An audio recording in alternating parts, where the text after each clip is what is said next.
तो दास, आज आपको जो अधिकतर रोगी आते हैं, आत्मा दास की रोती है। यहाँ तो रोने का समय नहीं मिलता, एकांत में जाकर मैं देखता हूँ परमात्मा आपके बच्चों का क्या हाल हो गया है।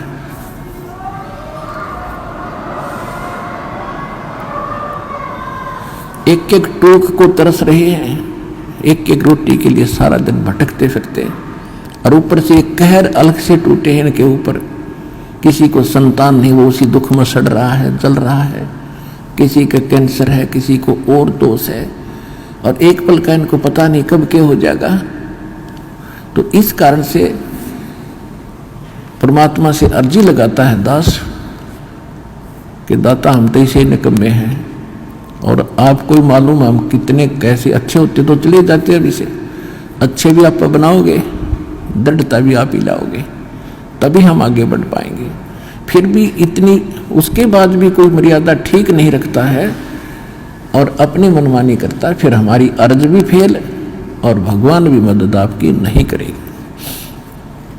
तो सबसे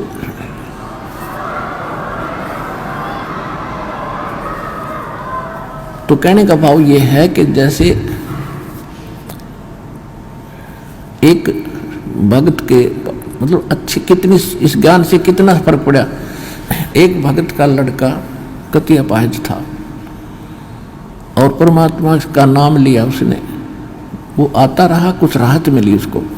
राहत मिली तो वो तब तक 1 2 4 10 12 साल भर वो आया, उसको ज्ञान समझ में आ गया और उस बच्चे को सतनाम तक प्राप्त हो गया, और फिर उसकी मृत्यु होगी।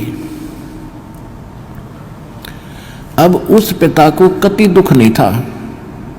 उसने ये शब्द कहा कि जी आपका बच्चा शरीर छोड़ गया, सतलोक चला गया, वहां भी कोई बात ना, या तो आत्मा परमात्मा की है, और उसने देखना है कि उस अपनी आत्मा को वो कैसे छुड़वाओगा परमात्मा इस काल के जाल से। तो उन्हें बोला जी कति दुख नहीं बने, घनी खुशी हुई, एक मेरा बेटा सतनाम लेकर मर गया। और आप तो कहते हो कि प्रथम नाम से मनुष्य जीवन मिलेगा, और उसके तब भक्ति का बीज दृढ़ हो गया। तो देखो कितना हल्का हो गया। पहले वो कहर हो रहा था वो बच्चा, उसके लिए एक ज्ञान से हल्कापन, और फिर समाधान हो गया। और वो ये गारंटीड बात है, 10 महीने में यही सतलोक आश्रम में दिखा दूंगा उस बालक को, दूर नहीं जाएगा। तो हमारा यहाँ जो मूल सौदा है, जो मूल हम सौदा करते हैं, वो तो इस आत्मा का कल्याण का है, और बाकी जो आपको सुख देंगे हम यहाँ परमात्मा देगा। दास तो देखो परमात्मा ने हमारे इस दास को खूब सतर्क कर रखा है कि अपने ऊपर कभी ना लेना। खुद भगवान ने नहीं ली, परमात्मा की एक वाणी है, सुख देता है दिए जात है, ये दाता दिन रैन, और लोग भरम मोह पे करें ताते नीचे नैन। देने वाला परमात्मा कबीर जी है, और दास को केवल एक बीच में आपका मीडिया बनाए बैठा है। और आपको, आप कहते हैं गुरु रामपाल ने ये सो कर दिया, तो उसमें दास के नैन नीचे हो जाते हैं। परमात्मा कहते हैं कि देने वाला दे रहा है और लोग भरम मुझ पे कर रहे हैं ताते नीचे नैन। कहने का भाव ये है, देखो करेगा तो इस दास के माध्यम से। इस दास को ये समझ लो एक सिरिंज है इंजेक्शन लाने वाली, और यह ओके सिरिंजर बढ़िया नीडल है, इसमें दवाई है भगवान, और लगेगी रामपाल के आशीर्वाद के माध्यम से ये दवाई भगवान वाली जाएगी ऐसे।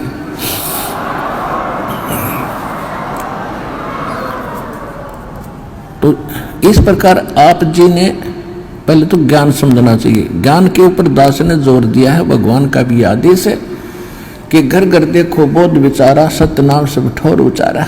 घर घर में ये ज्ञान की चर्चा चलेगी, शुरू होगी। जिस घर में आप जाओगे जाते भगवान के अतिरिक्त कोई चर्चा नहीं सारे दिन, ना तो इनमें कोई ताश बत खेला करता, कोई इधर उधर की गप्पे मारा करता, फलाने ने ऐसे कर दिया, धकड़े ने ऐसे कर दिया, ये गप्पे मारा करते घर बैठ के। आज हमें फर्स्ट टाइम है कोई, या तो सुबह का नित्यनेम, दोपहर की रामायणी, शाम की आरती, बीच में मंत्र, हमें इतना बड़ा सिलेबस दे दिया, हमने बकवाद करने का समय को नहीं। और समय मिलता है तो मालिक की चर्चा ही करते और कराते हैं। कितना अच्छा समय मिल गया।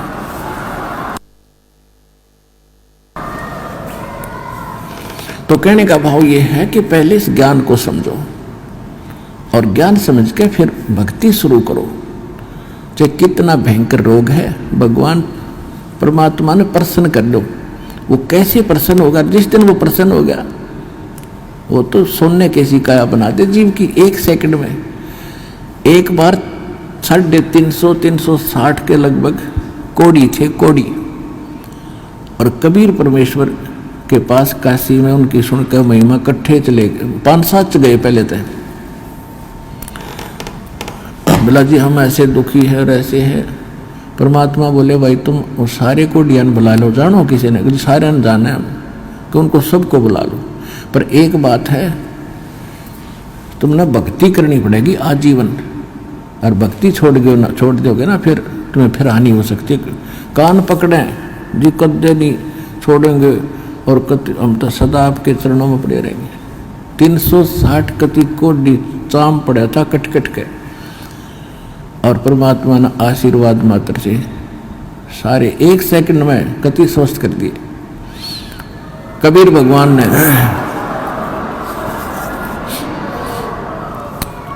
अब वो हो गए स्वस्थ कति। अब जाते उन्हें तक 10-5 दिन तो महीने 2 महीने तो ठीक सी भक्ति करी, फिर वो बकवाद भागी। कोई कितना किसी कपड़े पहरे अंडर, कोई ब्याह करवा लिया और कि तो कोई फंड कर रहा है, वो भक्ति छोड़ गए। अब परमात्मा ने दास को एक इंस्ट्रक्शन दे रखी है कि परमात्मा करता ऐसे भी सकता है, लेकिन वो करके देख लिया ये बकवादी को ना कब आते। अब उनको सुख भी दे दिया, फिर काल के पाले में जा खड़े हुए। क्या फायदा हुआ? वेस्ट, मालिक की शक्ति खराब गई।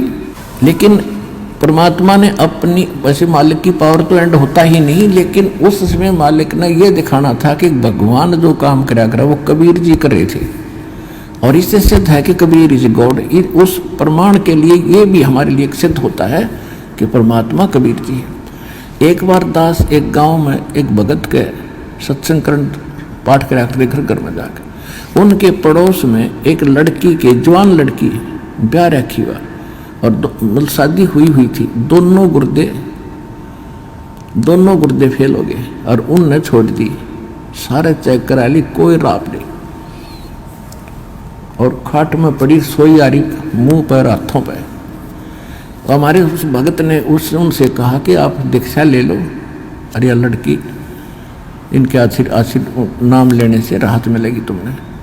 तो लड़की ने और उसकी माँ ने नाम ले लिया। फिर उनको उस भगत ने सलाह दी कि तुम एक पाठ करा लो घर पे, गुरुजी आते हैं पाठ कर देंगे। हम उनके घर पाठ करने गए तो वह लड़की एक चारपाई पर पड़ी और उठन की हिम्मत नहीं, उन्होंने उठती है नहीं। 6 महीने से खाट पकड़ रखी है।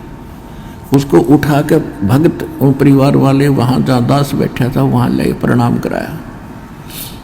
मैंने उनसे कहा कि इसको सेवा करवाओ, बर्तन साफ कराओ। भगत गए हुए थे 20-30 जैसे सत्संग जाते थे हम पाठ करा, तो खाना खुना बनाते थे वहाँ, इनका बर्तन साफ कराओ। उनके घर वाले सोचने लगे भाई कैसे बर्तन साफ करेगी। भगत बोले जो कहा है तुम ऐसे करो, इसको बैठाओ पिड्डे पे। वो बैठा दी, 2 घंटे बर्तन साफ करे और अपने आप उठ के चल पड़ी। अब वो कति स्वस्थ होगी, पूरे परिवार ने नाम ले लिया। और 1 साल के बाद सब छोड़ गए और वो अपने ससुराल चली गई। आज तक जात नहीं बूझी रामपाल की। ऐसे कृत गनी भी हम। तो अब परमात्मा ने हमें भी दिखाया है कि इतना जल्दी ना करे, करना तो है लेकिन ये टिक जाएंगे जब सारा ठीक कर देंगे। तो इसलिए परमात्मा ने उनको आशीर्वाद से कोड भी ठीक कर दिया, फिर काल की बकवादों में। तो इसे हम पसंद नहीं करते। हम चाहते हैं कि आपके अंदर भक्ति बनी रहे और धीरे धीरे आपका यो रोग ठीक हो, तब तक आप ज्ञान समझ जाओ।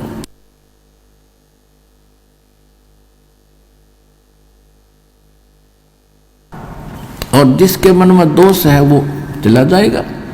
फिर कितने पृथ्वी ठिकाना नहीं, वापस में फिर भटक कर फिर आखिर में यही आना पड़ेगा। एक अभी कल ही मिल रहा था, एक बहन आ रही थी, उसको और उसका पति भी मिला। भक्तों ने बताया कि ऐसे ऐसे ये बहन आई थी 3 महीने पहले और इसको बहुत समझाया, नाम ले ले, इसका पति ने नाम ले लिया, इसने ना लिया। और ये भी आप विचार कर लेना, जो यहाँ आकर दीक्षा नहीं लेकर वापस जाता है तो उसकी कोई करड़ाई है, कोई भयंकर कर्म उसको दुख देने वाला है, जिस कारण से काल उसने परमात्मा की ओट में आन नहीं दे रहा। तो 3 महीने पहले वो आई थी बेटी, नाम ना लेके गई, फिर छत पड़ गई उसके ऊपर और रीढ़ की हड्डी टूट गई, और सीधी पड़ी है कति अलण की न टहलन की। अब परसों लेकर आ रहे थे, जब बताई माँ बेटी उस समय क्यों ना लिया, तो नहीं वो नाम या बला टल जाती तेरी, नहीं बोले जी गलती बन गई, बता ये। अब कैसे आ गई तू? अब सब, अब रामपाल सही हो गया और कबीर भी भगवान हो गया, जब दे ही टूट गई है। कल के चोर बता क्या कर लेन का।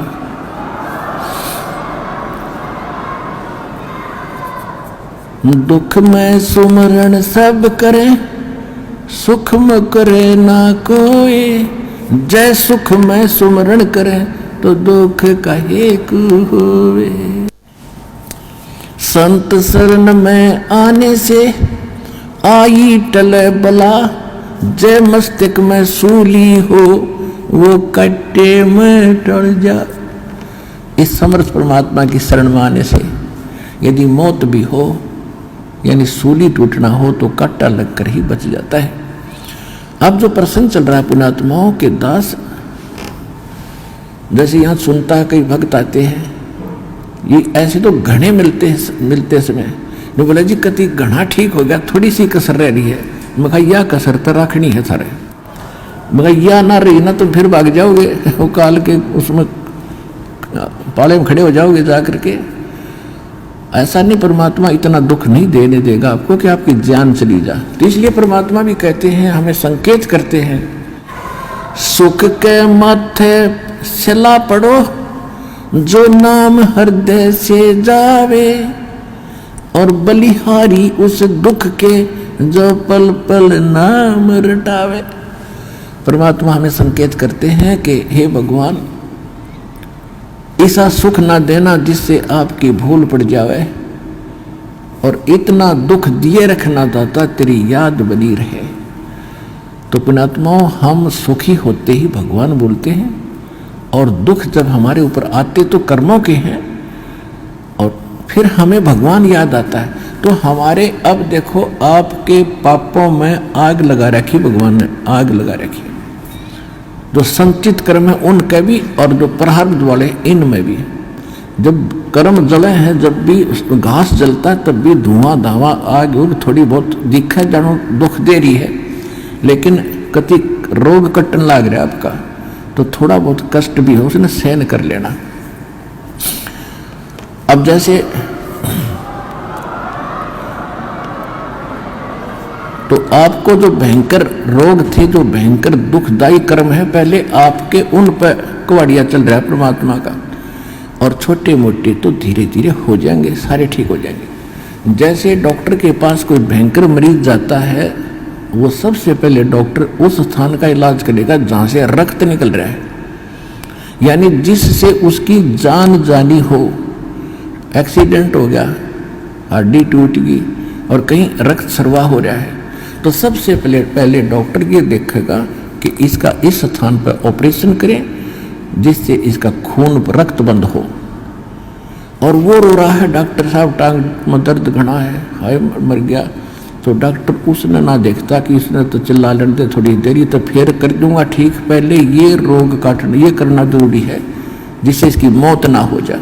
तो परमात्मा आप ताए हुए एक दुख न ठीक कराने खातिर, और परमात्मा आपके वो पहले ठीक करेगा जिससे आपकी मृत्यु, जैसे आपकी मृत्यु निकट आएगी, समय आपका रहा नहीं, एक्सटेंड आपकी है नहीं आगे आयु, तो सबसे पहले उस कर्म को बढ़ाएगा आपको जिससे आपकी एक्सटेंशन हो। उसके बाद फिर सुख तक दे जाएगा जब तक आप रहोगे शरण में। तो इसलिए आप विश्वास के साथ इस मार्ग पर लगे रहो, और जैसे दास कहे वैसे चलो, किसी की और बातों में आकर भगवान से दूर ना होना। आप सदा सुखी हो जाओगे, आपको सर्व सुख मिलेगा और मोक्ष मिलेगा। ये सुख तो रुंगे में मिलेंगे, फ्री ऑफ कॉस्ट मिलेंगे, और मूल सौदा आपका मोक्ष होगा, वो गारंटीड होगा।